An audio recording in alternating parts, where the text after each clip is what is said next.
नमस्कार दोस्तों, हमारे साथ कुछ और साधु संत जुड़ चुके हैं हमारे चैनल पे। उनसे भी हम जानते हैं आध्यात्मिक क्या जीवन है और क्या जीना चाहिए लोगों को, किस तरह से अपना जो है मनुष्य जीवन मिला हुआ है उसको किस तरह से हमें चलाना चाहिए और कैसे हम उसको अच्छी तरह से जीवन को जी सकते हैं। आइए आध्यात्मिक गुरुजी हमारे साथ में हैं, उनसे भी हम थोड़ा सा लोगों को, दर्शकों को दिखाना चाहेंगे कि किस तरह से लोगों को जीना चाहिए। आप महाकुंभ प्रयागराज में आए हैं तो उनसे भी मुलाकात कर लेते हैं। गुरुजी, क्या नाम है आपका? योगी जगदीश नाथ जी। गुरुजी, आप क्या संदेश देना चाहोगे लोगों को जो श्रद्धालु महाकुंभ प्रयागराज में आए हैं और आने वाले हैं और जो इतनी भीड़ को देखकर नहीं आ सकते हैं, जो अपने घर पर बैठ के ही टीवी के माध्यम से, सोशल मीडिया के माध्यम से आपको और हमको देख रहे हैं, उनको क्या संदेश आप देना चाहेंगे? देखिए, सभी जनता के लिए, आप मीडिया कर्मचारियों के लिए और सरकार के लिए पहले तो हम अपनी तरफ से सबको धन्यवाद देते हैं। इस प्रयागराज में पधारे हुए जितने भी श्रद्धालु हैं, साधु संत हैं, कर्मचारी हैं, वो सब बराबर अपनी अपनी मेहनत कर रहे हैं यथायोग्य स्थिति से। रही बात इस भगदड़ की, ये तो अचानक संयोग बस हो गया और योगी जी की व्यवस्था एकदम एक क्लास की चल रही थी। प्रशासन भी बराबर अपनी ड्यूटी निभा रहा था। श्रद्धालुओं की बात यह है कि वो थोड़ा इतना ध्यान दें कि भीड़ से थोड़ा बचें। आवश्यकता के अनुसार, समय के अनुसार वहाँ एक साथ भीड़ इकट्ठा ना करें, जिससे कि ये समस्या जो उत्पन्न हुई है आगे भविष्य में कभी ना होनी चाहिए। रही बात धर्म की, धर्मो रक्षते रक्षते, जो धर्म की रक्षा करते हैं धर्म उनकी रक्षा करता है। हमको, आपको, सबको मनुष्य योनि मिली है, इसलिए इस मनुष्य योनि का हमको सदुपयोग करना चाहिए। ये योनि बार बार नहीं मिलती है, क्योंकि ये 184 योनियों में सबसे उत्तम योनि कही गई किसकी? मनुष्य की। क्योंकि 184 योनियों में मनुष्य की योनि को श्रेष्ठ इसलिए कहा कि मनुष्य योनि को छोड़ के जितनी भी अदरवाइज योनि है वो सारी की सारी बॉन्ड योनि है, अर्थात परतंत्र योनि है। मनुष्य योनि को इसलिए श्रेष्ठ योनि कहा कि ये स्वतंत्र योनि है, फ्रीडम ऑफ द वर्क, यानी ये कर्म करने में स्वतंत्र है। और जो कर्म करने में स्वतंत्र है तो इसको पंचतत्व का जो ये मानव शरीर मिला है, ये साधन है। तो इस साधन से मनुष्य कहाँ तक जा सकता है कि साधन धाम मोक्ष कर दाता। इस काया रूपी साधन का अगर सदुपयोग कर लिया जाए तो इसे मोक्ष की भी प्राप्ति हो सकती है। कर्म जिसको कहा, कर्म होता है गुण विभाग के आधार पर। जिस प्रकार से सरकार ने नाना प्रकार के डिपार्टमेंट बना रखे हैं, उसी प्रकार ईश्वर ने भी इसी मनुष्य के अंदर एक गुण विभाग का डिपार्टमेंट सेट कर रखा है। इस मनुष्य योनि का जो ट्रांसफर होता है वो गुण विभाग के आधार पर होता है। जैसे कहते हैं कि दाता मिते अदानम दिएते ना पुकारनम देशंचे कालिंचे पात्रिंचे तदांत नाम सरज्जाहम। देश काल अवसर के अनुसार भूखे को भोजन, प्यासे को पानी, जानते हो तो रोगी के लिए औषधि और वस्त्रहीन के लिए वस्त्र, याचक की इच्छा के अनुसार जो दान दिया जाता है और दान देने के बाद में किसी को नहीं कहा जाता है, वो सात्विक वृत्ति का दान होता है। और जो मनुष्य सात्विक वृत्ति का दान करते हैं उनके लिए मृत्यु के उपरांत स्वर्ग की प्राप्ति होती है, अर्थात जिसको पैराडाइज कहते हैं। दूसरे नंबर का, जिन मनुष्य के अंदर रजोगुण की प्रधानता होती है उनकी जो वृत्ति है वो राजस्व वृत्ति होती है। राजस्व वृत्ति का ही दान करते हैं। राजस्व वृत्ति का दान किसको कहते हैं? जो मान सम्मान के लिए ढोल नगड़े बजा के, सो करके, दिखा के जो दान दिया जाता है उसको राजस्व वृत्ति का दान कहते हैं। ऐसे मनुष्यों के लिए पुनः मनुष्य योनि मिलती है। तीसरे नंबर, जिन मनुष्य के अंदर तमोगुण की प्रधानता होती है उनकी जो वृत्ति है वो तामसी वृत्ति होती है, इसलिए वो तामसी वृत्ति का ही दान करते हैं। तामसी वृत्ति का दान किसको कहते हैं? कि आए हुए अतिथि का, उस जीव का, मनुष्य का अपमान करके, उसे नेगलेक्ट करके फिर उसे दान दिया जाए, वो तामसी वृत्ति का दान होता है। और जो मनुष्य तामसी वृत्ति का दान करता है उनके लिए कीट पतंग आदि नरक योनियों में जाना पड़ता है। लेकिन पुण्य तो वहाँ भी मिलता है। जैसे एग्जाम्पल के तौर पर कुत्ते की योनि मिल गई, एयर कंडीशन गाड़ी में घूम रहा है, नाना प्रकार के लोग उसके आगे पीछे घूम रहे, तो पुण्य तो काम किया, लेकिन उसने तामसी वृत्ति का दान करने के कारण उसकी योनि किसकी मिली? कुत्ते की। इसलिए हम सभी अपने सनातनी भाइयों से, देशवासियों से सबसे निवेदन करते हैं कि अपने धर्म का पालन करें और वो जागें।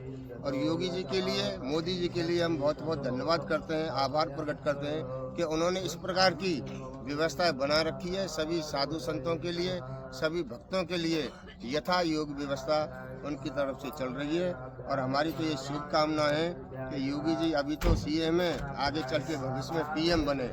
इसलिए घर घर अलग जगाना है, हिंदू राष्ट्र बनाना है। घर घर अलग जगाना है, हिंदू राष्ट्र बनाना है। घर घर अलग जगाना है, हिंदू राष्ट्र बनाना है। घर घर अलग जगाना है, हिंदू राष्ट्र बनाना है। मैं सेक्टर 13 प्रयागराज महाकुंभ में आइए महंत योगी जी से बात करते हैं, जिनका नाम है रमेश नाथ जी, जो आगरा डिस्ट्रिक्ट से यहाँ आए हुए हैं। अपना शिविर उन्होंने लगाया हुआ है प्रयागराज महाकुंभ में। आइए जानते हैं उनसे, यहाँ की व्यवस्था को लेकर के बात करते हैं, और यहाँ की जो है जो लोग यहाँ श्रद्धालु पहुँच रहे हैं, कितने श्रद्धालु इनके पास पहुँच रहे हैं, और क्या व्यवस्था इन्होंने लोगों के लिए की है, और क्या प्रशासन ने इनको व्यवस्था का यहाँ सामान दिया हुआ है, क्या क्या व्यवस्था इनको दी हुई है, उसके बारे में भी हम जानकारी करेंगे। आइए मिलते हैं योगी जी से।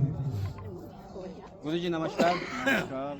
गुरु जी कैसे हैं? सबसे पहले तो अपना परिचय दीजिए, क्या नाम है आपका? मेरा योगी रमेश नाथ है और मैं डिस्ट्रिक्ट आगरा का रहने वाला हूँ। जी गुरु जी, सबसे पहले मैं प्रशासन की बात कर लेता हूँ। प्रशासन ने आपको क्या क्या चीज़ मुहैया कराई है और क्या क्या लोगों को सेवाएं यहाँ मिल रही हैं, उसके बारे में प्रशासन ने मुझे 40/80 का प्लॉट दिया है जी, और जल बिजली ये व्यवस्था दी है।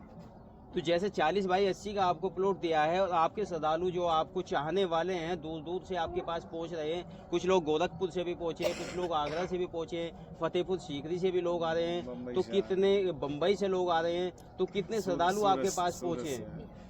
मेरे पास अब तक 250-300 श्रद्धालु आ चुके हैं। तो क्या उनके रहने की व्यवस्था ठीक ठाक आपके पास है? व्यवस्था प्राइवेट बनाई है मैंने, जी, प्राइवेट व्यवस्था बनाई है। बाकी की मेरे को बाकी कोई ऐसी सुविधा नहीं है। शासन प्रशासन ने आपको कोई इस तरह की कोई अलग से सुरक्षा मुहैया कराई हो? नहीं नहीं, कोई नहीं कराई है। वैसे भगवान की कृपा से श्रद्धालुओं को पूछ सकते हो, व्यवस्था मेरे पास रेडी है।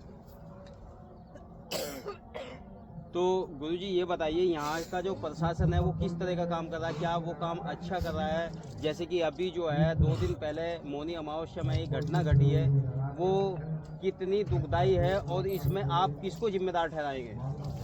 ये बहुत दुख का जो है सवाल है। ऐसी स्थिति को देख करके बहुत बड़ा दुख उत्पन्न होता है। अब इसमें दोषी तो पब्लिक ही मानी जाती है। पब्लिक को अपना सोच समझ करके ही चलना चाहिए, क्योंकि प्रशासन की इसमें कोई गलती नहीं है। प्रशासन तो अपनी सुरक्षा में लगा हुआ है। ये तो उनको ही समझना चाहिए कि भाई प्रशासन रोक रहा है तो रुक जाना चाहिए।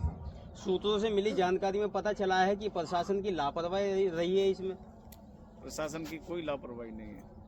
हर नाके पर प्रशासन के आदमी हैं, वो रोक रहे हैं, दिशा दे रहे हैं, उनको मार्ग दे रहे हैं, मगर पब्लिक समझ नहीं पा रही है। पब्लिक से जब हमने बात की तो पब्लिक का ये कहना है कि वो हमें सही दिशा नहीं बता पा रहे हैं, जो प्रशासन के लोग यहाँ लगे हुए हैं।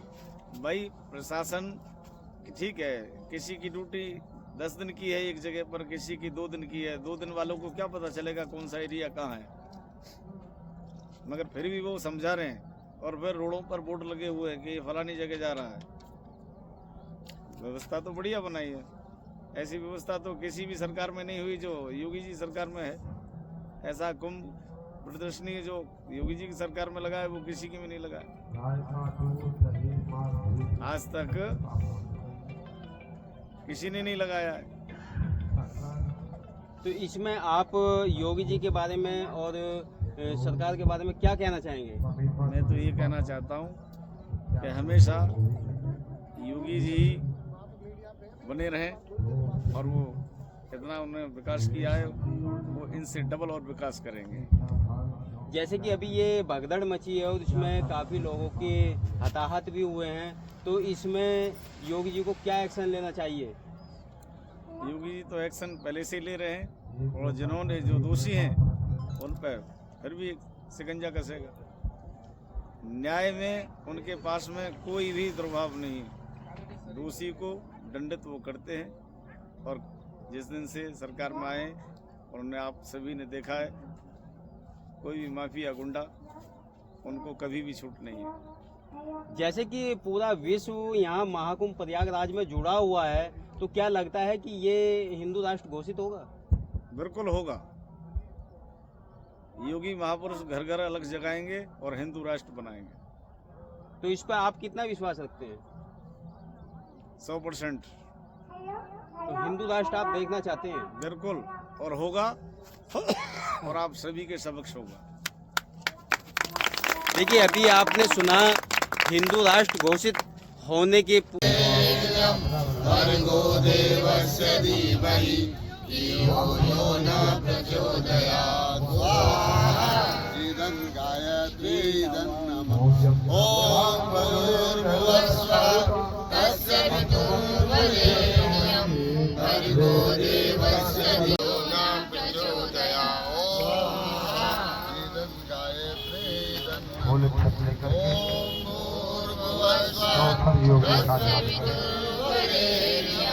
भर्गो देवस्य धीमहि धियो यो न प्रचोदयात्। हेलो, हाँ जी, राधे राधे। यार अब तो ठीक है मामला। 3 तारीख के